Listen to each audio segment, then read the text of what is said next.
সুপ্রিয় দর্শক, আজ আমি নতুন একটা রেসিপি নিয়ে হাজির হয়ে গেলাম। তো আমি গ্যাসে একটা কড়াই চাপিয়ে তেল দিলাম। তো আমি তেলটা গরম হওয়ার পরে মাংসগুলো দিয়ে দেব। তো এই রেসিপিটা বানাতে গেলে যে কোনো মাংস দিয়ে এই রেসিপিটা বানানো যায়, তো হাড় ও চর্বি বাদে। তো গরুর মাংস বা চিকেন বা খাসির মাংস, যে কোনো মাংস দিয়ে রেসিপিটি বানানো যায়। তো এই রেসিপিটি খেতে খুবই টেস্টি। তো আমি মাংসটা একটু তেলে নাড়াচাড়া করে নেওয়ার পরে স্বাদ মতো লবণ দিলাম।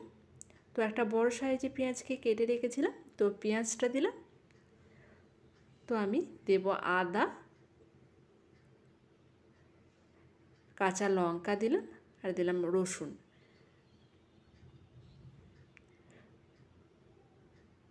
তো এগুলো একটু তেলে নাড়াচাড়া করে নিচ্ছি আমি।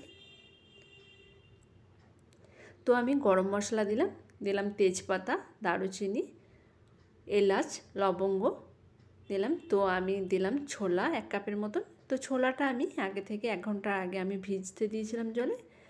তো 1 ঘন্টার পরে আমি ছোলাটা ভালোভাবে ভিজে যাওয়ার পরে আমি দিয়ে দিলাম।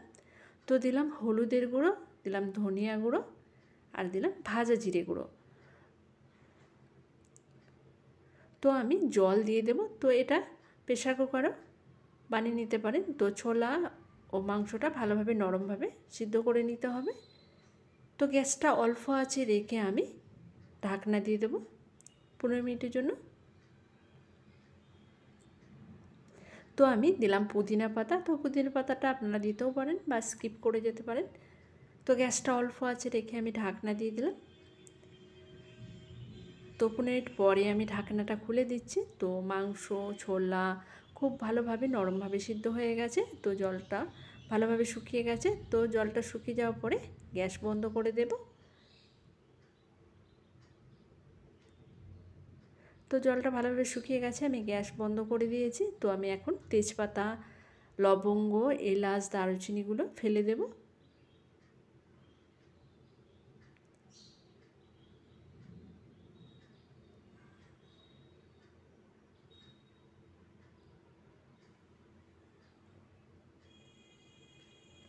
তো তেজপাতা, লবঙ্গ, দারুচিনিগুলো, এলাচগুলো ফেলে দেওয়ার পরে আমি ভালোভাবে মাংস ও ছোলাটাকে ঠান্ডা করে নেব। তো ভালোভাবে ঠান্ডা হয়ে গেছে। তো আমি এগুলো একটা মিক্সিং জারের মধ্যে নিয়ে নিচ্ছি।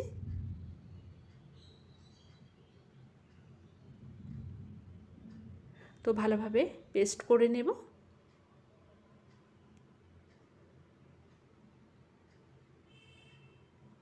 তো আমার ভালোভাবে পেস্ট করা হয়ে গেছে ছোলা ও মাংসটা। তো ছোলাটা যাতে গোটা না থাকে ভালোভাবে পেস্ট করে নিতে হবে। তো আমি একটা বড় পাত্রের মধ্যে মিশ্রণটা নিয়ে নিলাম। তো আমি একটা ডিম দেব, স্বাদ মতো লবণ দিলাম,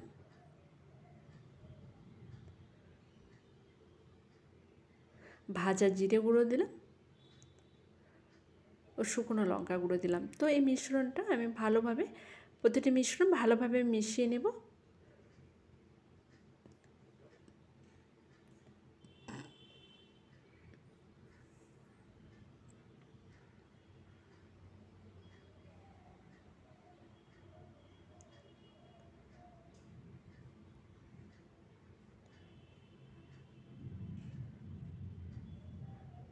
তো প্রতিটি মিশ্রণ ভালোভাবে আমার মেশানো হয়ে গেছে।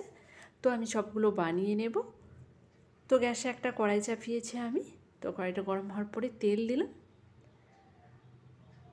তো আমি 1 চামচের মতন ঘি দেব। তো ঘিটা দিলে বেশি খেতে টেস্টি লাগে। তো আমি 1 চামচের মতো ঘি দিলাম। তো তেলটা ভালোভাবে গরম হয়ে যাওয়ার পরে আমি সবগুলো দিয়ে দিলাম।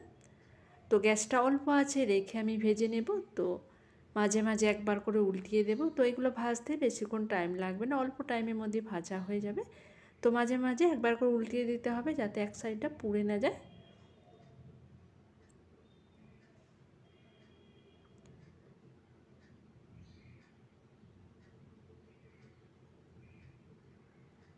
তো চপগুলো আমার লালচে কালার করে ভাজা হয়ে গেছে। তো আমি একটা প্লেটে তুলে নিচ্ছি।